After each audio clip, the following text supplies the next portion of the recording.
Modern gaming has slowly begun to feel like a chore. And the industry has overall just kind of accepted these lower standards. What happened to video games and why aren't they fun anymore? I feel like that's a question that's plagued the modern gamer a lot lately. Superman 3. Tonight.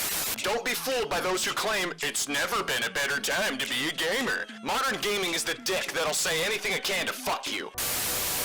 Have you seen these kinds of videos before? There are a dime a dozen on YouTube, all proclaiming that modern gaming is doomed and hopeless. What's funny is that despite the numerous videos that could cover the hundreds of big AAA games that have been released in modern memory, it seems that all of these free thinkers only talk about the same 5 companies and the handful of issues that these companies spread.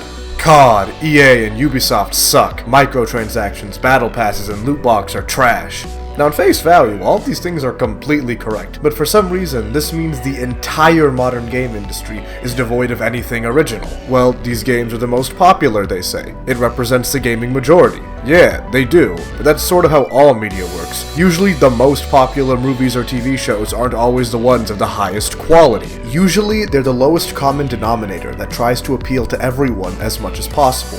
Can you imagine if film discussion was like, modern movies just aren't as good anymore? Nah, Killers of the Flower Moon was amazing, Everything Everywhere All at Once was so good, RRR is one of the best action— yeah, but the popular Sonic 2, Thor Love and Thunder, and The Little Mermaid were just stale rehashes. The sad state of modern films.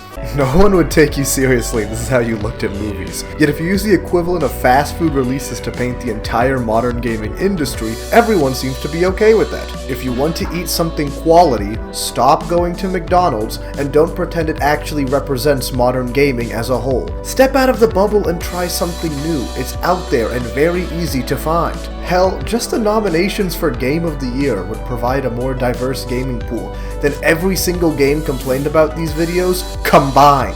Because the only games these people seem to play are the stale COD, Fortnite, Halo, the EA Sports slop, and the occasional Ubisoft 80-hour Skinner box of recycled content. What's funny is when all these videos talk about how creativity is dead in the AAA industry, they never talk about the elephant in the room. Nintendo. Most of their franchises are double or triple the age of franchises that most people call derivative, but Nintendo games are incredibly well received and fresh. How come none of the new Nintendo games are mentioned when talking about the downfall of modern games for being woke? I guess these guys don't support the legalization of piranha plant singing.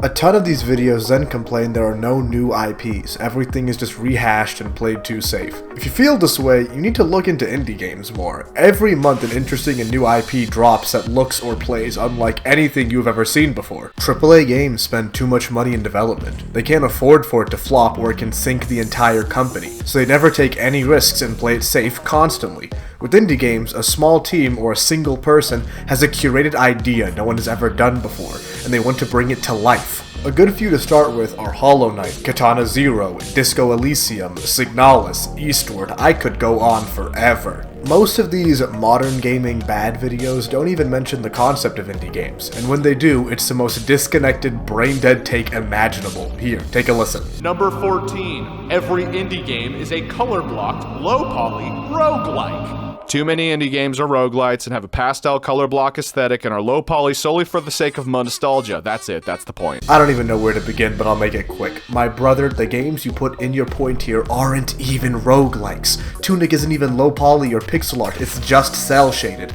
I know the game wasn't made in Unreal Engine 5, but it looks great. Most of the people stuck in the bubble don't seem to understand a game can look gorgeous even without 4K realistic textures. These people are the first to say modern games these days prioritize graphics over game loop.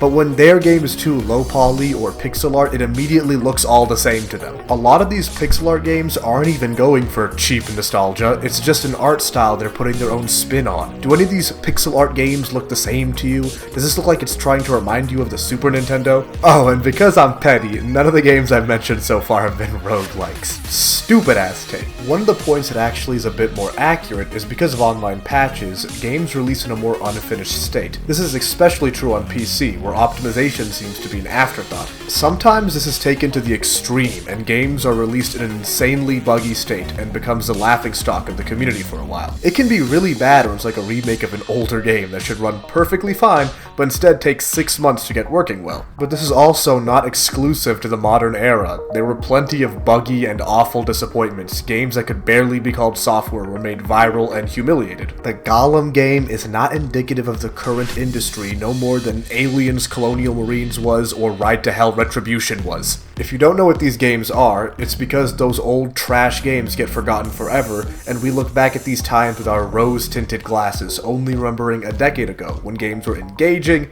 interesting, and perfectly functional on release. So, if you want to avoid all the horrible ailments of the modern gaming era, go beyond the first 2 pages of the Steam store. You'll probably never recapture the magical feeling of gaming like when you were a kid, but that's not the game's fault, we just grew up.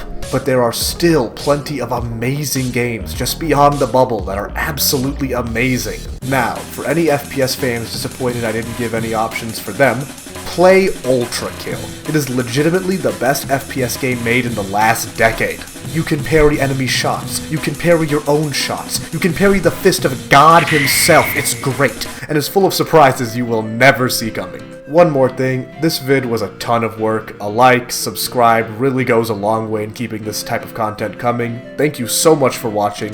See ya!